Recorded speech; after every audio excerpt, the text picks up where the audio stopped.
हर राजनीतिक दल जो है वो जब चुनाव आता है तो अपने हिसाब से प्रचार प्रसार करता है और सभी लोग जनता के पास जाते हैं। कोई रैली निकालता है, कोई यात्रा निकालता है, कोई जाके जगह जगह छोटी सभाएं करता है। उनका मकसद ये होता है कि जनता तक जाके वो अपनी पार्टी की नीतियों को बताएं और सरकार की खामियों को गिनाएं ताकि उनको मौका मिले और वो आगे बढ़े। जनता को तय करना होता है कि विपक्ष जो नीति बयान कर रहा है, जो सरकार की खामियां गिना रहा है, वो सच है या गलत है, और उसके हिसाब से जनता अपना फैसला करती है। अब देखिए, जहां तक सवाल रह गया है, भारतीय जनता पार्टी को ही ले लीजिए आप। भारतीय जनता पार्टी ने जो वादे किए केंद्र में, राज्य में तो उनकी सरकार नहीं है, तो उनका जो भी आकलन होगा वो केंद्र की सरकार के कार्यों का आकलन होगा। जो उन्होंने वादे किए, उन वादों में कहीं वो खरे नहीं उतर पा रहे हैं और हर बात में वो गलत साबित हो रहे हैं।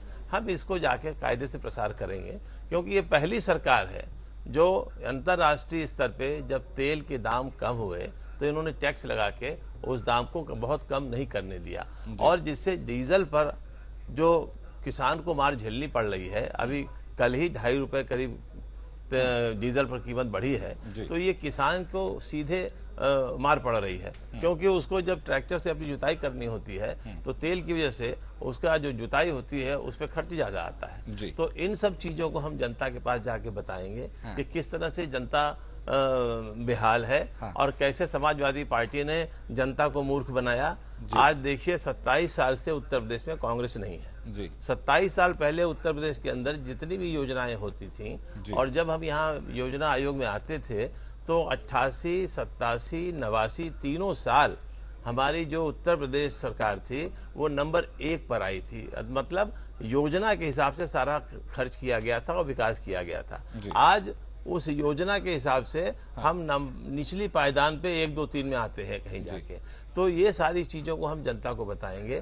कुल 22% लोग ऐसे हैं जिनके बच्चे जो हैं वो सरकारी अस्पतालों में और प्राइवेट अस्पतालों में हो पाते हैं। उनकी इतनी हैसियत नहीं है कि वो अपना बच्चों की डिलीवरी अस्पताल में करा पाए।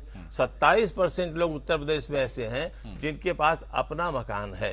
आप ये सोच लीजिए, इन सब चीज़ों को हम बताएंगे। बेरोजगारी की ये समस्या है कि अभी कुछ दिन पहले सचिवालय में चपरासी जगह निकली थी, उसमें PhD और इंजीनियर तक लोगों ने अप्लाई किया था। तो ये जो चीज़ें हो रही हैं, बेरोजगारी आज स्थिति ये हो गई कि 2017 आते आते 1 करोड़ लोग उत्तर प्रदेश में बेरोजगार हो जाएंगे। तो इन सब चीज़ों को हम जनता के पास ले जाएंगे, जनता को बताएंगे कि किस तरह से केंद्र सरकार और राज्य सरकार ने आपसे बेईमानी की और किस तरह से अपनी बातों को बड़ी कांग्रेस के पास है। इन सब चीज़ों को बताने के लिए हमने यात्रा निकाली।